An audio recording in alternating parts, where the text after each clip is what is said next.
On the first day, I would set the class rules with the class by talking about what type of class we wanted to have. Do we want a happy class? Do we want a sad class?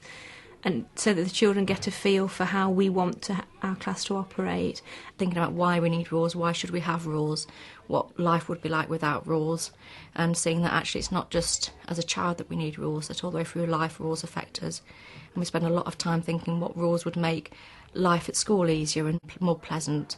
And we try and do a lot of work with the children, inventing new rules for the year, and then tweak them to make them sound positive in a positive way rather than a don't do this and don't do that way. I mean, I didn't say, right, we're going to do this, we're going to do that. I gave the ownership to the children a game. Well, what would you like in a classroom? In your classroom environment, what do you think a good rule would be? And they ran off quite a few different rules, and we discussed each one. We put them on the whiteboard, discussed each one individually, had a vote on it, and chose a list. I think it was about 7 different rules, which were laminated and put up on the wall in a nice big display saying these are our class rules.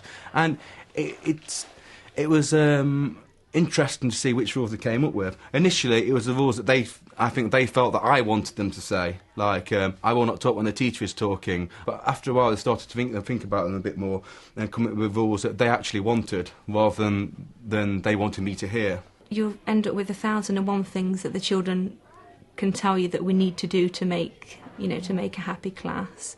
It's turning those round into what can we do then? We will all be kind to each other, we will try our best.